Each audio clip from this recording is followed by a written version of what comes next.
Buddhism in Indonesia has a long history, with a considerable range of relics dated from its earlier years in Indonesia. Buddhism is recognized as one of 6 official religions in Indonesia, along with Islam, Christianity, Hinduism and Confucianism. According to the 2000 national census, roughly 0.8% of the total citizens of Indonesia were Buddhists and numbered around 1.7 million. Most Buddhists are concentrated in Jakarta, Riau Islands, Bangka Belitung, North Sumatra and West Kalimantan also have a significant number of practitioners. However, these totals are likely high, because practitioners of Taoism and Chinese folk religion, which are not considered official religions of Indonesia, referred to themselves as Buddhists on the census. Today, most Buddhists in Indonesia are Chinese. However, small numbers of native Buddhists are also present. History. Antiquities. Buddhism is the second oldest religion in Indonesia after Hinduism, arriving around the 2nd century. The history of Buddhism in Indonesia is closely related to the history of Hinduism, as a number of empires influenced by Indian culture were established around the same period. The arrival of Buddhism in the Indonesian archipelago was started with the trading activity that began in the earlier 1st century on the maritime Silk Road between Indonesia and India. The oldest Buddhist archaeological site in Indonesia is arguably the Batu Jar Stupas complex in Karawang, West Java. The oldest relic in Batu Jar was estimated to originate from the 2nd century, while the latest dated from the 12th century. Subsequently, numbers of Buddhist sites were found in Jambi, Palembang, and Riau provinces in Sumatra, and also in Central and East Java. Indonesian archipelago has witnessed the rise and fall of powerful Buddhist empires such as the Sailendra dynasty, the Mataram and Srivijaya empires. According to some Chinese source, a Chinese Buddhist monk Ai Sing on his pilgrim journey to India witnessed the powerful maritime empire of Srivijaya based on Sumatra in the 7th century. The empire served as a Buddhist learning center in the region. A notable Srivijayan revered Buddhist scholar is Dharmakirti, a Srivijayan prince of the Sailendra dynasty, born around the turn of the 7th century in Sumatra. He became a revered scholar monk in Srivijaya and moved to India to become a teacher at the famed Nalanda University, as well as a poet. He built on and reinterpreted the work of Dignaga, the pioneer of Buddhist logic, and was very influential among Brahmin logicians as well as Buddhists. His theories became normative in Tibet and are studied to this day as a part of the basic monastic curriculum. Other Buddhist monks that visited Indonesia were Atisha Dharmapala, a professor of Nalanda, and the South Indian Buddhist Vajrabodhi.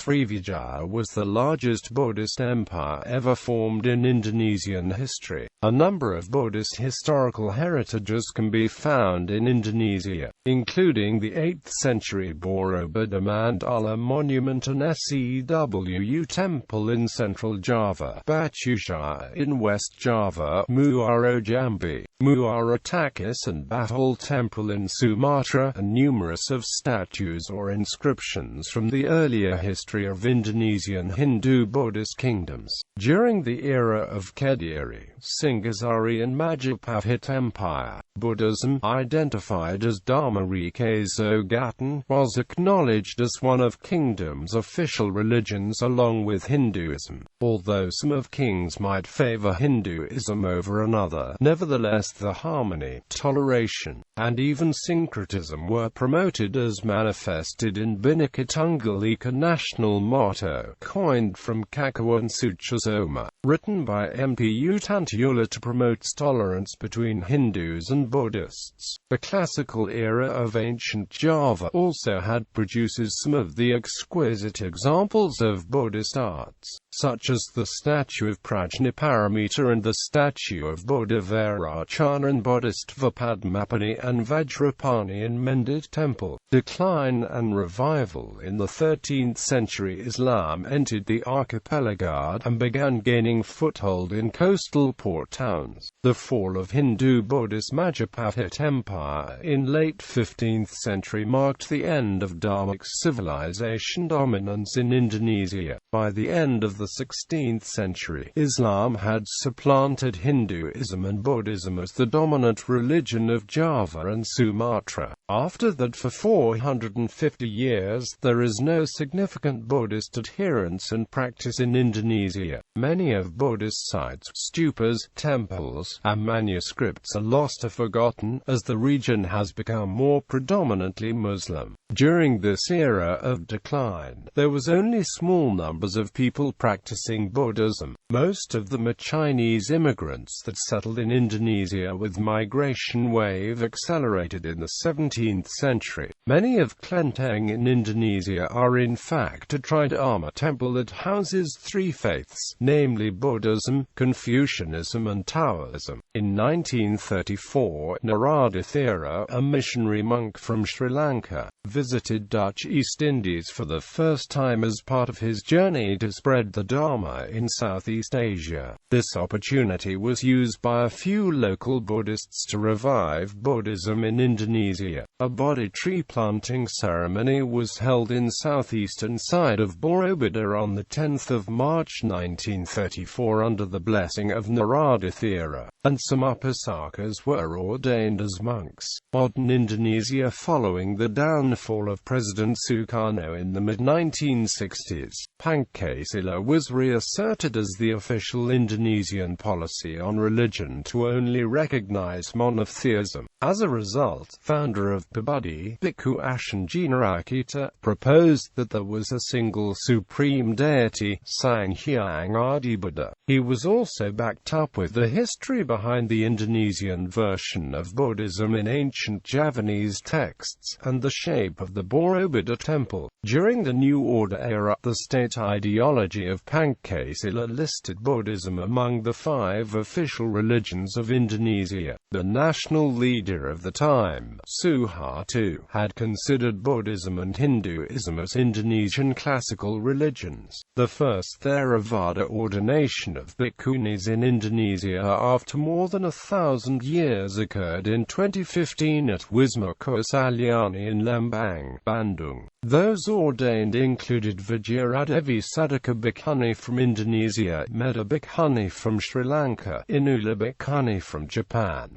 Santasukha Santamana Bhikkhuni from Vietnam, Suki Bhikkhuni and Sumangala Bhikkhuni from Malaysia, and Genti Bhikkhuni from Australia. Today, in reference to the principle of Pancasila, a Buddhist monk representing the Buddhist Sangha, along with priest, Brahmin, pastor or representative of other recognized religions, would participate in nearly all state-sponsored ceremonies. The ceremony would always include a prayer. It is noteworthy that, although the majority of Indonesian Buddhists are of the Chinese Mahayana school, more often than not the representative of Buddhism as selected by the government would happen to be a Theravada monk. Once a year, thousands of Buddhists from Indonesia and neighboring countries flock to Borobudur to commemorate National Vesak ceremony. Current practice. In Indonesia, Buddhism is mainly followed by the Chinese and some indigenous groups of Indonesia, with 0.8% of Indonesia's population being Buddhists. A small minority of Sasaks called the Oda are mainly found in the village of Bentekan on the slopes of Gunung Rinjani, Lombok. They are totally untouched by Islamic influence and worship animistic gods,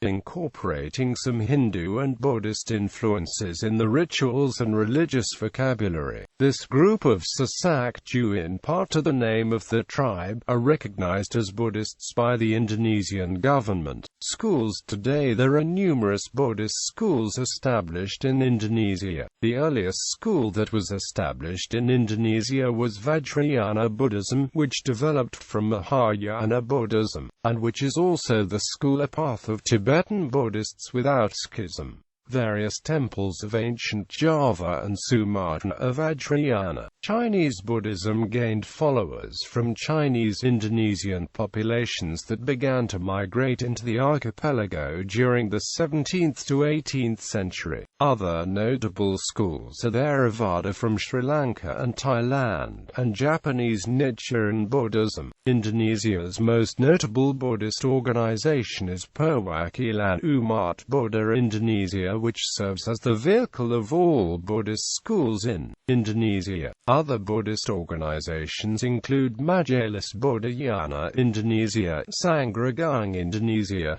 Sangha Theravada Indonesia, Sangha Mahayana Indonesia, and the Taiwan-originated Sukai. Religious events. The most important Buddhist religious event in Indonesia is Vesak. Once a year, during the full moon in May or June, Buddhists in Indonesia observe Vesak Day, commemorating the birth, death, and the time when Siddhartha Gautama attained the highest wisdom to become the Buddha Shakyamuni. Vesak is an official national holiday in Indonesia, and the ceremony is centered at the three Buddhist temples by walking from Mendut to Pawan and ending at Borobudur. Vesak also is often celebrated in Sewu Temple and numerous Buddhist temples in Indonesia. Protests. The Chinese Indonesian community in Tanjung Balai municipality in North Sumatra has protested against the administration's plan to dismantle a statue of Buddha on top of the Triratna temple. Bibliography. Komorabi, present situation of Indonesian Buddhism. In memory of Bhikkhu Ashanji Narakita Mathestavi Ratnagoya, Studies in Indian Culture and Buddhism.